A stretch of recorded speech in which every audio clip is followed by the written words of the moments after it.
to dig into the stuff around ServiceNow and just general the tech landscape that you got, because I think it's really interesting. But before we do that, I just want to take a step back, because obviously now I think those that are in here today or watching this that have come from the field service news side of the stable will know your story a bit better than those that perhaps have come from Copperrberg. And obviously, one of the joys of being able to bring those two brands together is sharing insights across both communities.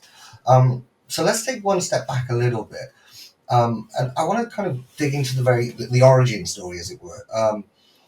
When you guys first started looking at introducing remote service alongside the traditional service workflow, what were the first things that you were kind of, as an organisation, you were looking at? Did you think, right, we want to move to remote first. We want to use remote as a triage tool. Yeah. Have you gone tech to tech, so using it to support external techs? Are you going tech to customer? Those kind of bits. Just talk us around those first early kind of stages of the decision making Oh, process. yeah. So I've been involved in IoT since I started. So in the United States, we have VCare. In Europe, you guys may know it as CSRC. Mm-hmm. In Japan, they digital doctors. So it goes by a multitude of brands. So being involved from the infancy, right? The planning, the growing pains, the actually the lack of adoption early on. um, I've seen, we've seen the trajectory, right? So when we first deployed, it was just a matter of being able to see what the device was doing. And then when we realized, hey, we know what the device is doing. Let's get some automation going here, right? Let's collect this data that we can, and then we created some automation into our SAP system. And then we jumped to the next level, which was, hey, instead of someone picking up that phone, let's go ahead and automate the supply delivery, right? So as we've continued that path, um, uh, I have the advantage of being able to see, hey, there's a lot of data here we can be mining. There's more processes we can be doing. So with that said, right, with that kind of building block knowledge, when the time came that, hey, we need to continue to grow the system without adding bodies, right? How do we do that? And it was pretty obvious to us. Hey, IoT, connect these devices, get them on these remote service platforms. It's become really critical now in this last year, especially since I took over as director for SSD for the Solution Support Division. We put that on steroids. And what we've done is we've integrated our IoT data directly into our ServiceNow platform. So now when a technician calls in, anyone calls in, right? We know who they are. We go, okay, you're calling on this. Usually we're trying to serve data up ahead of time to say, hey, we create a little synopsis on the right side. Hey, this machine's out of the firmware's out of date. Here's what's corrected. In addition, it's reporting this problem, and then it's working seamlessly within ServiceNow through this woven fabric. To best explain it, I'm actually working on a similar project right now to explain it to our executive team. And we created this slide, which is a beautiful image of how it was, right?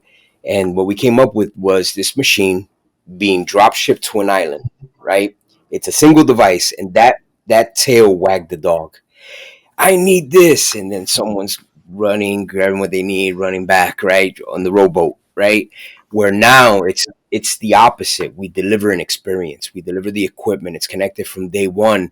Now we can push firmware. We can keep it secure. We can service it. At least half of the issues that a device experiences can be resolved remotely. So it changes the entire experience.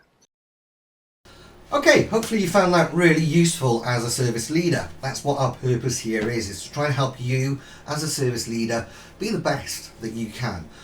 That's why we've got a library of over 600 hours worth of content. That's why I'm always speaking to some of the best people, the smartest people in the industry.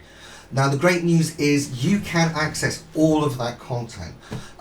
We normally just charge £45 a month or £450 a year, but we're so confident in the value that we provide, we actually offer a trial for anyone that's new to field service news, and that is just £9. So if you're in the States, it's roughly $11, $12 at the moment.